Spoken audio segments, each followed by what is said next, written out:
Right, so what about the next one? Should you have breakfast every day to kickstart your metabolism?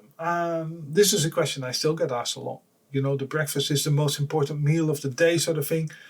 With the amount of stuff about intermittent fasting out there now, I hope you already are aware that, you know, you don't need to have breakfast. If you don't feel like it, don't have it.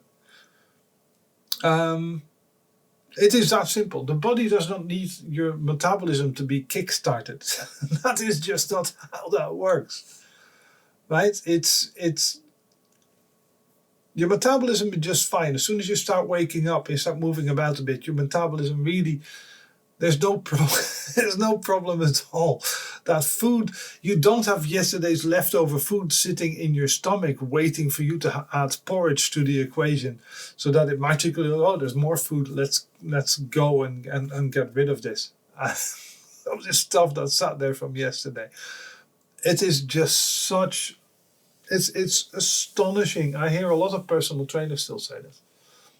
Have your breakfast to kickstart your metabolism. There might well be reasons for having your breakfast. The studies have found that people who have a filling breakfast, that is a healthy filling breakfast with a low glycemic index and all that sort of things like porridge, they tend to be slimmer because, you know, they don't snack at 10 o'clock.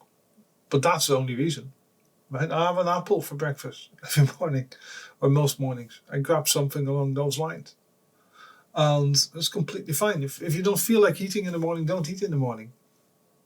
It doesn't do your health any good to eat just because someone else says that you should. If you don't feel like it, that's your body kind of saying, nah, you don't need it, you're fine. Assuming you're all fit and healthy other than that, right? You don't have any like eating disorders and all that sort of stuff. If you don't feel like eating in the morning, you don't have breakfast. Fine. Can we stop calling it skipping breakfast? Right? I skipped breakfast this morning. The only people that tell you should have breakfast every single morning are guys like Kellogg's and cereal companies and all that sort of stuff. If you think giving your kids Cocoa Puffs, a bowl of Cocoa Puffs in the morning sets them up for the day, you are out of your mind. You are completely crazy. There isn't a person in the world that is looking after kids' health that thinks that that's a good idea to force feed them that stuff if they don't feel like having breakfast. If your kids don't feel like having breakfast, it's completely fine as well for them not to have breakfast. They can have something later on, right? Everybody's slightly different. Remember, as long as you eat healthy overall, you'll be fine and you'll be healthy overall. You don't need to eat at set times, right?